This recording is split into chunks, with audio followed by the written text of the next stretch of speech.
Honda CB650F review. The CB650F is Honda's latest bid to excite existing motorcyclists while also attracting new ones. It manages the former. Let's hope it does the latter. It felt a little underwhelming when Honda announced the CB650F in November, a replacement for the popular Hornet 600, but making 14 horsepower less. It's one of two new models using the same engine and frame, the other being the fully faired CBR650F. But isn't power supposed to increase with development? So we've come to expect as motorcyclists. Here is the CB650F's trick. Honda isn't aiming it at motorcyclists, or at least, not just at motorcyclists. In a shrinking market, Honda has a clear strategy for future prosperity, and it consists of luring non-motorcyclists. The plan's clear in Honda's NC750 range, every aspect of which seems designed to be inclusive of newcomers, from the car-like power delivery to the handy luggage compartment, where the tank would normally be. And although the CB650F comes with more attitude, it's clear in that too. Look at that bit of rubbery plastic stuck on the tank. Many motorcycles, unless you want them immediately scratched, need an accessory tank protector fitted before they even leave the showroom. As motorcyclists we for some reason accept this, but it's actually an inherent flaw, which non-motorcyclists might object to. Honda seems to have acknowledged this by giving the CB650F its own tank protector as standard equipment. Then there's the size of the CB650F. At the launch in Alicante, Honda presented the all-new 649cc inline-4 engine out of the frame to show us how compact it is. To be fair, it looked small enough to stick under an arm and walk out with. The oil filter is beneath instead of in front of the engine, so the exhaust pipes can hug the unit more closely. The steel frame, which is also new, has squashed oval main tubes, making them and the bike narrower. The CB650F is tiny. It feels like a four-cylinder 400 from the 90s. That helps make it hugely confidence-inspiring and flattering to ride. Honda says the rider sits close to the bike's center of gravity. It feels that way, almost supermoto-like, with your body over the wide bars, which are easy to boss around with precision in corners because of the leverage they offer. It creates the impression of a short wheelbase.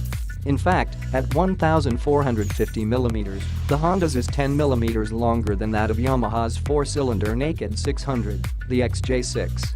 Nevertheless, the CB650F has the agility that comes with minuscule dimensions. Although peak torque is slightly down compared to the Hornet, at 46.4 lb-ft instead of 46.8, Honda says the CB650F has more low-down torque. I couldn't swear that was evident. Typically of 600s, at least the four-cylinder variety, the CB needs to be revved to go. Power builds smoothly from low revs, but if you're in a hurry out of a corner you'll want to keep it above 5,000 RPM. Lower down it's forgiving and unintimidating, in keeping with Honda's strategy of including the uninitiated. The good news is, that's not to say it isn't also a lot of fun for the established motorcyclist. Revved hard, and it likes to be revved hard, the CB650F becomes something else and has the agility and legs to hassle more powerful machines. Peak power is at a fairly high 11,000 RPM, and peak torque at 8,000. Drive and urgency just keeps building as the needle climbs, accompanied by a decent angry four-cylinder whine from the exhaust. Let's face it, 87 horsepower is still a lot more than most of us use most of the time. And the CB650F wants you to use it. Throwing its diminutive frame through twisty mountain roads, it encourages you to push it harder and to work the gearbox for the power. The suspension is firm and competent. The shock has adjustable preload. The fork is non-adjustable. Both work well as they are, and, in any event, new riders would probably rather not have to choose their own settings.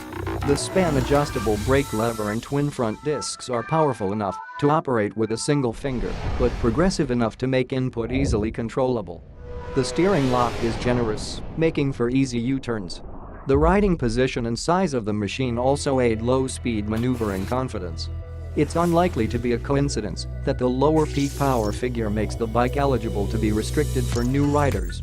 Under the rules, holders of A2 motorcycle licenses, which is all riders aged 19 to 21 can get, are limited to 48 horsepower. They can ride a bike that's been restricted to that level, but only so long as it didn't make more than double it to begin with. At 101 horsepower, the Hornet 600 was out.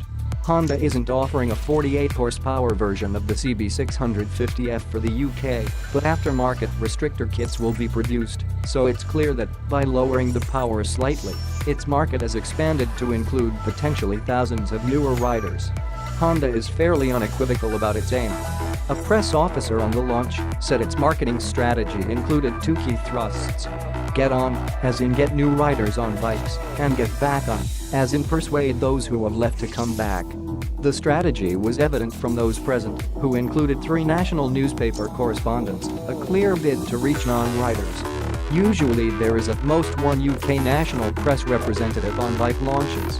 If an effect of that strategy is solutions to perennial motorcycling problems such as standard equipment tank protectors, all the better for us. The CB650's finer details don't stop with that. Attaching luggage to the pillion seats should be easy because there are 4 points to hook bungee cords to.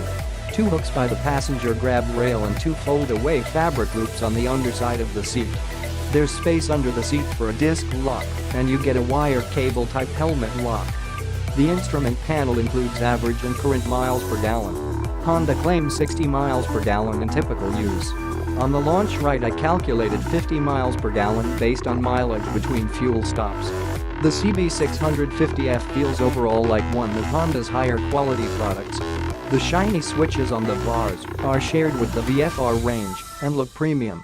There are gratis styling details, including CB650F written on the underside of the tail unit. No one will ever see it because it will immediately become covered in road muck, but owners will know it's there. I'd like the model to be slightly cheaper. One of its closest competitors will be Yamaha's XJ6.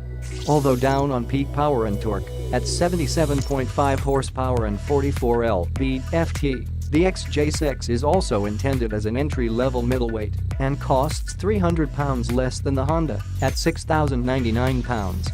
But the Honda is an all-new model, not to mention a little more aggressive and exciting, so perhaps it warrants the higher price. It's certainly a convincing package, offering genuine excitement for experienced motorcyclists without frightening off would-be riders. Will Honda's marketing drive at newcomers work? Who knows? It's a plan at least. With the average age of riders now 47 and rising almost by the year, it's nice to know someone has one.